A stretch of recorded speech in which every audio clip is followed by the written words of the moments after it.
आपको बताएं, शाह महमूद कुरैशी के जिस्मानी रिमांड से मुतालिक फैसला महफूज कर दिया गया है। पीटीआई वाइस चेयरमैन का ड्यूटी मजिस्ट्रेट के सामने बयान रिकॉर्ड किया गया। पुलिस की जानिब से शाह महमूद कुरैशी से तफ्तीश के लिए जिस्मानी रिमांड की इस्तदा की गई थी। अपडेट करें आपको अहम खबर के हवाले से। शाह महमूद कुरैशी को कल जमानत पर रिहा होने के बाद दोबारा से गिरफ्तार कर लिया गया था और गिरफ्तारी के हवाले से आपको बता रहे हैं साबिक वफाकी वजीर का ड्यूटी मजिस्ट्रेट के सामने बयान रिकॉर्ड हो चुका है। शाह महमूद कुरैशी ने अदालत को बताया, सुप्रीम कोर्ट के कायम मुकाम चीफ जस्टिस समेत 3 जस्टिस साहिबान ने मुझे जमानत दी, मचल के जमा करवा कर जमानत का हुक्म दिया गया, मेरी रिहाई का रोबकार जारी हुए थे, 3 MPO जारी कर दिया गया। ये बताएं मैं कैसे आवाम के लिए खतरा हूं, कई माह से अडियाला जेल में कैद हूं, मुझे एक रात आकर कहा गया 3 MPO वापस लेते हैं। इस हवाले से मजीद का अपडेट से खालिद चौधरी से जानते हैं। खालिद बताइएगा, फैसला महफूज कर लिया गया है। खालिद चौधरी बताइएगा कि शाह महमूद कुरैशी के जिस्मानी रिमांड से मुतालिक फैसला महफूज कर दिया गया है। जी बिल्कुल, शाह महमूद कुरैशी के हवाले से जो है अदालत में समाअत हुई थी और इस दौरान जो है अदालत ने अपना फैसला महफूज कर लिया है, जबकि तरीकैन की जानिब से दलाइल दिए गए थे और अपना मौक़िफ़ पेश किया था। जबकि प्रोसिक्यूटर की जानिब से जो है 2 जनवरी तक शाह महमूद कुरैशी का रिमांड मांगा गया और इस हवाले से अदालत ने अपना फैसला महफूज कर लिया और कुछ ही देर में ये फैसला सुनाया जाएगा कि आया उनका जिस्मानी रिमांड दिया गया है या नहीं। बहरहाल इस वक्त समाअत का अमल मुकम्मल कर लिया गया है। जी ठीक है, बहुत शुक्रिया, आपने इस हवाले से तफसीलन अपडेट किया। इलेक्शन कमीशन ने फवाद हसन फवाद के खिलाफ दरख्वास्त खारिज कर दी। इलेक्शन कमीशन ने तहरीरी फैसला जारी कर दिया। अजीजुद्दीन काका खेल ने फवाद हसन फवाद के खिलाफ इलेक्शन कमीशन में दरख्वास्त दायर की थी। अपडेट कर रहे हैं आपको अहम खबर के हवाले से। इलेक्शन कमीशन ने फवाद हसन फवाद के खिलाफ दरख्वास्त खारिज कर दी है। इलेक्शन कमीशन ने तहरीरी फैसला जारी कर दिया है। अजीजुद्दीन काका खेल ने फवाद हसन फवाद के खिलाफ इलेक्शन कमीशन में दरख्वास्त दायर की थी। अपडेट करें आपको अहम दरख्वास्त के हवाले से। इलेक्शन कमीशन ने फवाद हसन फवाद का नोटिफिकेशन मुअत्तल करने के हवाले से दरख्वास्त दायर की गई थी और फैसला जो है वो सामने आ चुका है। मजीद तफसीलात जानते हैं जावेद नूर से। जावेद बताइएगा, इलेक्शन कमीशन ने फवाद हसन फवाद की दरख्वास्त खारिज कर दी है। जी, इलेक्शन कमीशन में जो दरख्वास्त दायर की गई थी कि फवाद हसन फवाद को उनके ओहदे से हटाया जाए, तो ये दरख्वास्त जो है मुस्तरद कर दी गई है और इलेक्शन कमीशन ने इस हवाले से तहरीरी फैसला जारी कर दिया है। अजीजुद्दीन काका खेल ने ये दरख्वास्त दी थी कि फवाद हसन फवाद जो है साबिक ब्यूरोक्रेट हैं और अहम पोस्टों पर वो तैनात रहे हैं। इस वजह से खदशा ये है कि जो हालिया इंतखाबात हैं इनमें ये असरअंदाज होंगे, तो इन्हें अब इस आसानी से इस पोस्ट से जो है हटाया जाए। लेकिन इस हवाले से दोनों फरीकैन के दलाइल के बाद फैसला महफूज हुआ था और आज जो फैसला सुनाया गया है इसमें अदालत ने दरख्वास्त गुजार की जो इस्तदा थी वो मुस्तरद कर दी और फवाद हसन फवाद को अपने ओहदे पे बरकरार रखा है।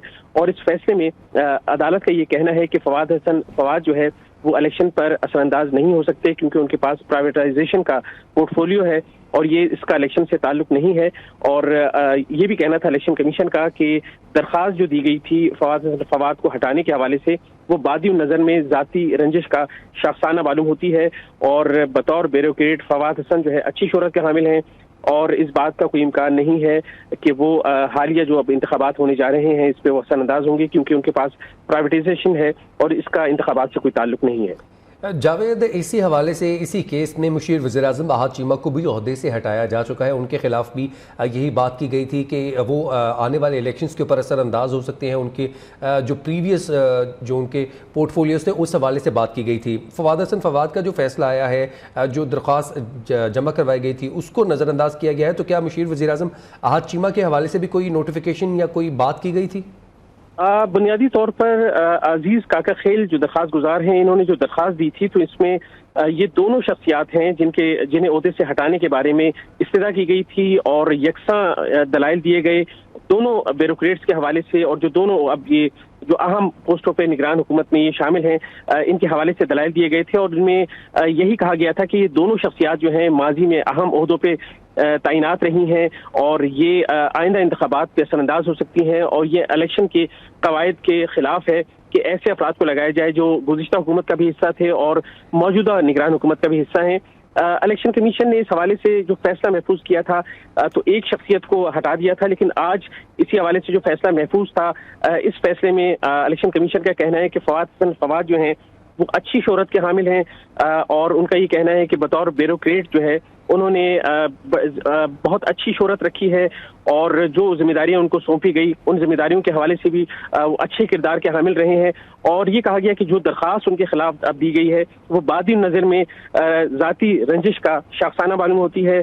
और जो फैसले में कहा गया कि चूंकि फवाद हसन फवाद के पास जो पोर्टफोलियो है, जो जिम्मेदारी उन्हें सौंपी गई है वो निजकारी के हवाले से है, तो वो उनका इंतखाबात से कोई ताल्लुक नहीं है। उनका इंतखाबात से कोई ताल्लुक नहीं, वो इंतखाबात पे असरअंदाज नहीं होंगे। बहुत शुक्रिया जावेद। मानसहरा से नवाज शरीफ के कागजात नामजदगी चैलेंज, नवाज शरीफ को सुप्रीम कोर्ट ने ताहयात नाअहल किया। नवाज शरीफ के कागजात NA-15 से नामजदगी मुस्तरद किए जाएं। शहरी की दरख्वास्त में ये इस्तदा सामने आई है।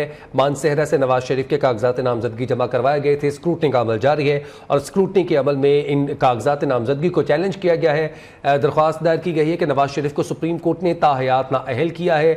नवाज शरीफ के कागजात NA-15 से नामजदगी मुस्तरद किए जाए। शहरी ने यह अपनी दरख्वास्त में इस्तदा की है।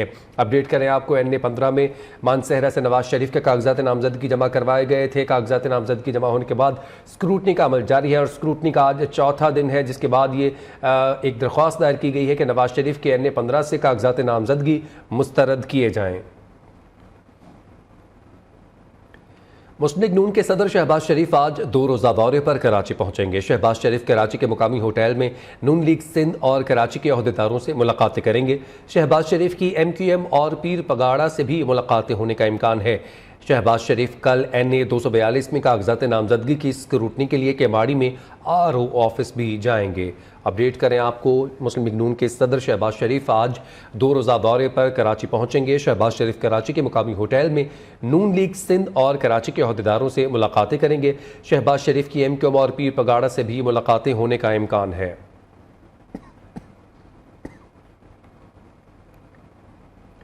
बानी PTI के वकील की साइफर ट्रायल पर हुक्म इम्तना की इस्तदा मुस्तरद कर दी गई। अदालत ने साइफर केस में फर्ज जुर्म आयद करने के खिलाफ विफाक को नोटिस जारी कर दिया। आइंदा समात पर साइफर ट्रायल की जरूरी दस्तावेजात जमा करवाने की हिदायत।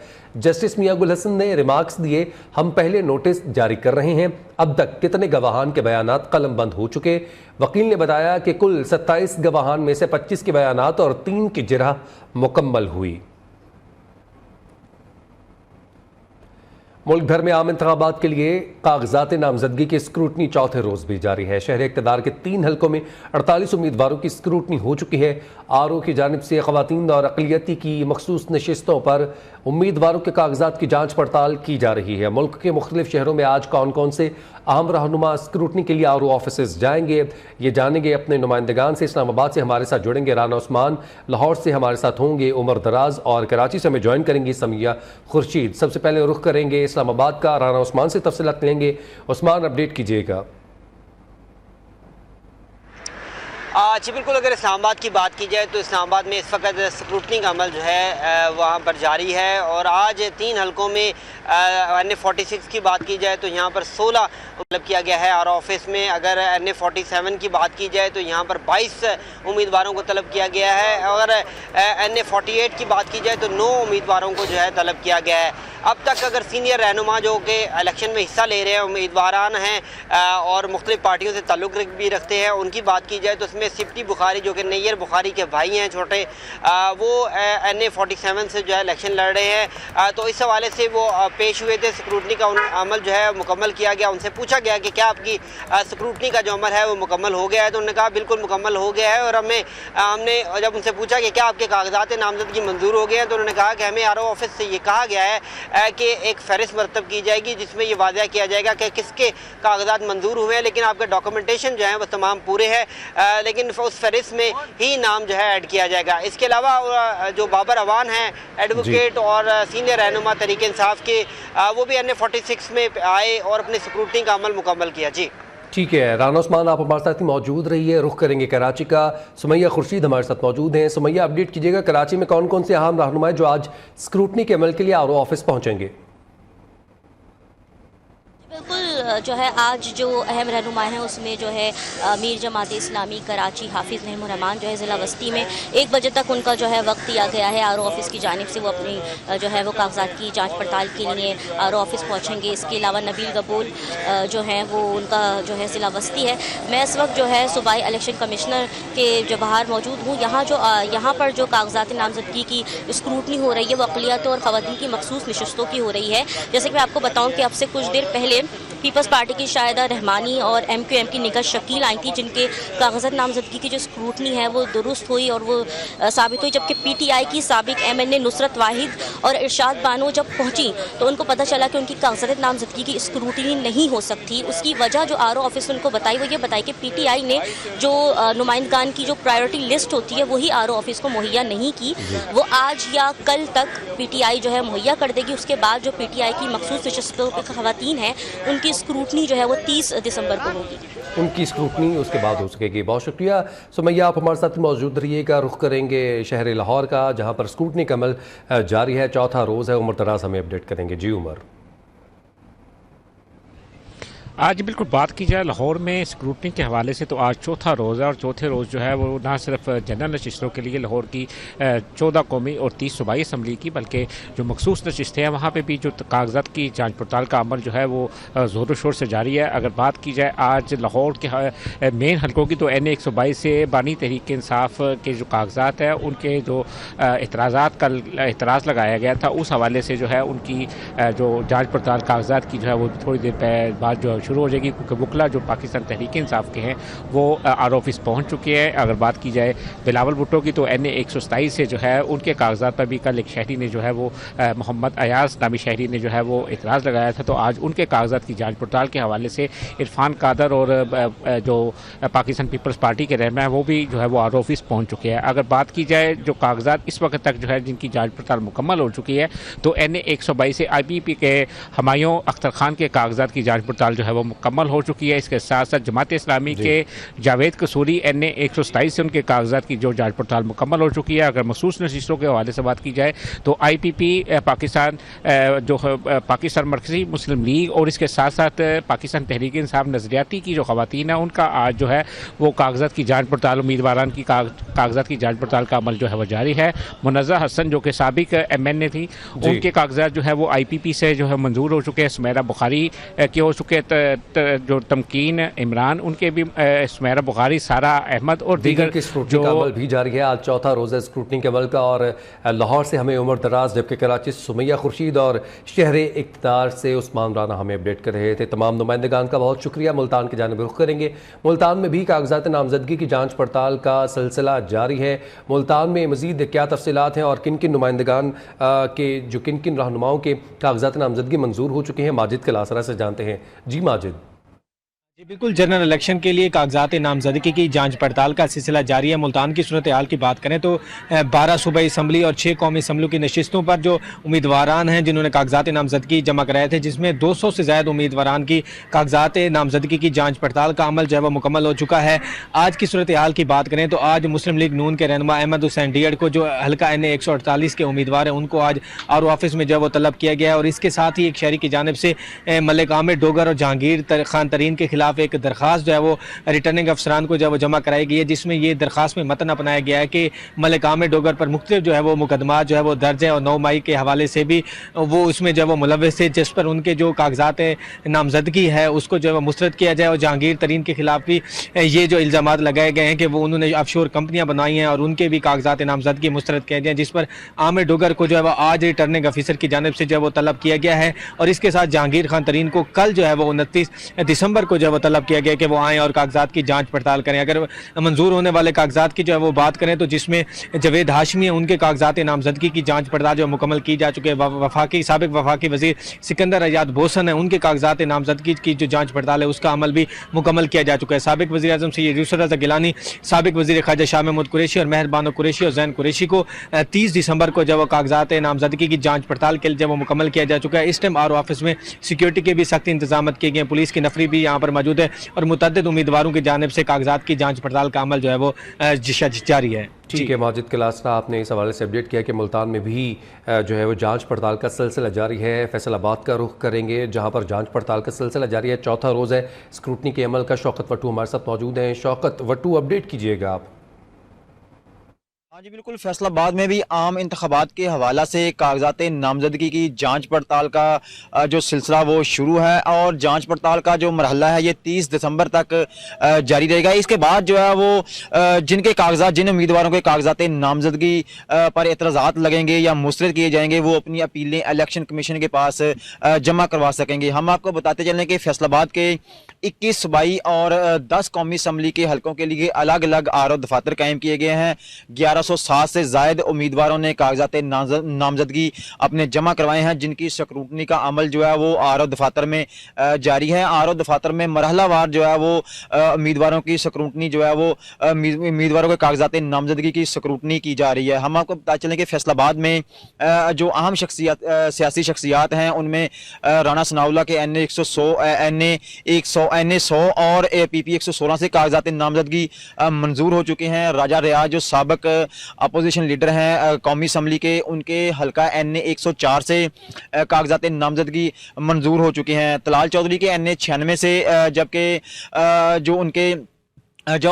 जो उनके मातहत हल्के हैं जिनमें PP 99 और PP जो 100 है उसमें भी साबिक सूबाई वजीर चौधरी ज़हीरुद्दीन के कागजात नामजदगी मंजूर हो चुके हैं। हर तरह के इंतजामात मुकम्मल हैं। तमाम आर दफातर में ये हदायत जारी की गई हैं कि किसी भी किस्म की जो मुश्किलात हैं, जो आने वाले उम्मीदवार हैं उनको किसी भी किस्म की मुश्किलात पेश ना आए, हर तरह के इंतजामात मुकम्मल किए जाएँ। इसके साथ साथ जो है वो सिक्योरिटी के इंतजामात किए गए हैं ताकि किसी भी नाखुशगवार वाक़े से निपटा जा सके। बहुत शुक्रिया, आपने इस हवाले से अपडेट किया। मुल्तान में इस्तेहकाम पाकिस्तान पार्टी के सरबराह जहांगीर तरीन और PTI के आमिर डोगर के कागजात पर एतराज़ जमा करा दिया गया। वकास नामी शहरी ने दोनों रहनुमाओं के कागजात नामजदगी पर एतराज़ जमा करवाए हैं। रिटर्निंग अफसरान ने आमिर डोगर को आज, जहांगीर तरीन को 29 दिसंबर को तलब कर रखा है। मज़ीद तफसीलात माजिद क्लासरा से ही जानेंगे। जी माजिद। जी बिल्कुल, जनरल इलेक्शन 2024 के लिए कागजात की स्क्रूटनी का अमल जारी है। दूसरी जानब इंतखाबात में जहांगीर तरीन और आमिर डोगर के खिलाफ जो है वो मुश्किलात जो है वो बढ़ चुकी हैं। वकास नामी शहरी ने जहांगीर तरीन और आमिर डोगर के खिलाफ कागजात नामजदगी मुस्तरद करने के लिए आर्जी जो दरखास्त है दायर कर दी गई है। दरखास्त में ये मतन अपनाया गया कि मलिक आमिर डोगर पाकिस्तान के खिलाफ दहशत गर्दाना जो कार्रवाई में जो वो मुलविस है और मलिक आमिर डोगर पर बेशुमार जो FIR दर्ज की गई हैं और उनके जो कागजात नामजदगी हैं वो मुस्तरद किए जाए। और इसी तरह जहांगीर तरीन पर भी जो है वो इल्जामात आयद किए गए हैं कि जहांगीर खान तरीन ने गैर कानूनी ऑफशोर जो है वो कंपनियां बनाई हैं और NA 149 के लिए जहांगीर तरीन और मलिक आमिर डोगर के कागजात मुस्तरद किए जाए। ठीक है, बहुत शुक्रिया, आपने इस हवाले से अपडेट किया माजिद। स्टॉक मार्केट में ज़बरदस्त तेज़ी है। 100 इंडेक्स में 1518 पॉइंट्स का इजाफा हुआ। इंडेक्स 61,000, 62,000 और 381 की सतह पर आ चुका है। तफसीलात इस हवाले से क्या है, काशिफ मुनीर से जानते हैं। काशिफ, अपडेट कीजिएगा। देखिए जी, पाकिस्तान स्टॉक एक्सचेंज का जितना रोज है जब जबरदस्त तेजी देखी जा रही है। आज से एक दिन पहले हमने देखा था कि तारीख की जो है सबसे ज्यादा मंदी देखी गई थी, तमाम 2 रोज के अंदर मार्केट ने रिकवर किया है। तो गुज़श्ता रोज 1600 पॉइंट्स का इजाफा हुआ था और आज जो है अब तक 1500 पॉइंट्स का इजाफा हो चुका है। 2 रोज में तकरीबन 3000 पॉइंट्स का इजाफा हो चुका है। इस वक्त KSE इंडेक्स की बात करें तो 1514 पॉइंट्स का इजाफा हुआ है, 62,378 पर मौजूद है। आज की जो कम तरीन सतह रही है वो 61,092 रही है, जबकि हाई जो आज का बना है अब तक वो 62,498 रहा है। गुज़श्ता 10-12 दिन हमने देखा है कि स्टॉक मार्केट में जो 67,000 की बुलंद तरीन सतह थी, उसके बाद मार्केट ने तकरीबन 8,000 का डिप देखा था। तमाम गुज़श्ता 2 रोज के अंदर मार्केट ने 3,000 पॉइंट की रिकवरी देखी और सरमायाकारों की जानिब से गुज़श्ता रोज तेजी तो थी, वॉल्यूम इतने ज्यादा नहीं थे, तमाम आज मार्केट में वॉल्यूम भी अच्छे नजर आ रहे हैं। जी ठीक है, बहुत शुक्रिया काशिफ, आपने अपडेट किया। रवा माली साल जुलाई से नवंबर तरसीलात ज़र, मैन्युफैक्चरिंग, तरक्याती अखराजात में कमी रिकॉर्ड। इकनॉमिक आउटलुक रिपोर्ट में साल 2024 के दौरान महंगाई की शरह में कमी की पेशगोई की गई है। वज़ारत ख़ज़ाना के मुताबिक पेट्रोलियम मसनूआत, गैस, बिजली की कीमतों में इजाफे के बायस गुज़िश्ता माह महंगाई बढ़ी है। अपडेट करें आपको, आउटलुक रिपोर्ट के मुताबिक रवा माली साल जुलाई से नवंबर तक तरसीलात ज़र, मैन्युफैक्चरिंग, तरक्याती अखराजात में कमी रिकॉर्ड की गई। इकनॉमिक आउटलुक रिपोर्ट में साल 2024 के दौरान महंगाई की शरह में कमी की पेशगोई की गई है। वज़ारत ख़ज़ाना के मुताबिक पेट्रोलियम मसनूआत, गैस, बिजली की कीमतों में इजाफे के बायस गुज़िश्ता माह महंगाई बढ़ी है। पेशावर में यंग टीचर्स एसोसिएशन का एहतजाज बदस्तूर जारी है। ज़्यादा पेंशन और सीपी फंड्स की कटौती के खिलाफ सरापा एहतजाज है। यंग टीचर्स एसोसिएशन के अहदेदारों का कहना है कि वो मुतालबात तस्लीम किए जाएँ ने तक एहतजाज जारी रखेंगे। एहतजाज के हवाले से आपको अपडेट कर रहे हैं। पेशावर में यंग टीचर्स एसोसिएशन का एहतजाज बदस्तूर जारी है। अपनी टेलीविजन स्क्रीन पर मनाजर आप मुलाहिजा कर सकते हैं। मजीद इस हवाले से क्या तफसीलात जानते हैं शाहिद खान से। जी शाहिद। जी बिल्कुल, यंग टीचर एसोसिएशन की जानिब से आज दूसरा रोज़ है कि एहतजाजी मुजाहरा किया जा रहा है और इसका जो बेसिक मुतालबा है इनका वो सीपी फंड का है, क्योंकि जीपी फंड को ख़त्म करके सीपी फंड यानी कि जो कंट्रीब्यूटरी पेंशन अलाउंस है वो फंड जो है उनका इजरा किया गया है। 2018 के बाद जितने भी असातिज़ा है उन पर ये कानून जो है वो लागू किया गया है। इस कानून के तहत जो है जो असातिज़ा कराम है उनका ये खदशात है कि इनका जो पेंशन है वो पेंशन मुकम्मल तौर पर ख़त्म कर दिया गया है, जिसका किसी तौर पर ये मानने को तैयार नहीं है। गुज़िश्ता रोज़ भी जो है असातिज़ा की जानिब से एहतजाज किया गया, जिस पर गुज़िश्ता रोज़ पुलिस की जानिब से लाठीचार्ज भी किया गया। आज जो है पुरअमन तौर पर एहतजाजी मुजाहरा जारी है। उनका एहतजाजी धरने की शक्ल के लिए इख्तियार कर दी गई है। डायरेक्टरेट ऑफ एजुकेशन पेशावर में इस वक्त असातिज़ा की बड़ी तादाद मौजूद है। उनका ये कहना है कि तकरीबन 34,000 असातिज़ा इस वक्त ऐसे है कि जिनको पेंशन से महरूम रखा जा रहा है। इस नई कानून के तहत हर तजुर्बा जो होता है खैबर पख्तूनख्वा में किया जाता है, जो किसी तौर पर असातिज़ा इसके मुतहम्मल नहीं हो सकते। यहाँ पर असातिज़ा का ये भी कहना है कि जब तक इनके मुतालिबात पूरी नहीं होते, जब तक नोटिफिकेशन जारी नहीं होता और इनका जो जीबी फंड है वो बहाल नहीं होता, तब तक इनका मुजाहरा जो है वो जारी रहेगा और यहाँ से नहीं जाएंगे। जी ठीक है, बहुत शुक्रिया आपने इस हवाले से अपडेट किया शाहिद। पंजाब की जेलों में गुंजाइश से जायद कैदियों के लिए बैरक्स तामीर होंगे। मजमूई तौर पर सूबे भर के 10,000 कैदियों के लिए बैरक्स तामीर किए जाएंगे। पहले मरहले में सेंट्रल जेल लाहौर में कसीरुल मंजिला इमारत की तामीर में कैदियों के लिए बैरक्स तामीर किए जाएंगे। 26 करोड़ 37 लाख रुपए की लागत कसीरुल मंजिला बैरक्स का ब्लॉक तामीर किया जाएगा। मजीद तफसीला जानते हैं ब्यूरो चीफ मियां नवीद से। जी मियां नवीद। जी बिल्कुल, पंजाब की जेलों का एक बड़ा मसला था, लेकिन पंजाब हुकूमत का एक अच्छा मनसूबा है। तकरीबन 10,000 के करीब कैदियों के लिए जो है ये एक खुशखबरी है कि बैरक्स बनाए जाएंगे। और सबसे पहला जो पायलट प्रोजेक्ट है वो सेंट्रल जेल लाहौर का है, जहां पर जो है वो कसीरुल मंजिला इमारत तामीर की जाएगी। 26 करोड़ 37 लाख रुपए लागत होगी और जून 2024 में ये मनसूबा मुकम्मल कर लिया जाएगा। बाकी जेलों के लिए भी मॉनिटर कमेटी तश्कील दे दी है जो कि इस मनसूबे को मॉनिटरिंग करेगी। जी ठीक है, बहुत शुक्रिया ब्यूरो चीफ, आपने इस हवाले से अपडेट किया। सूबाई दारुल हुकूमत लाहौर में फ़ज़ाई आलूदगी का राज बरकरार है। शहर में एयर क्वालिटी इंडेक्स 188 रिकॉर्ड किया जा रहा है। दुनिया के आलूदा तरीन शहरों की फहरिस्त में लाहौर का आज 5वां नंबर है। लाहौर में स्मोक की सूरत हाल के हवाले से मज़ीद तफसीलात चिराग बलोच बताएंगे। जी चिराग।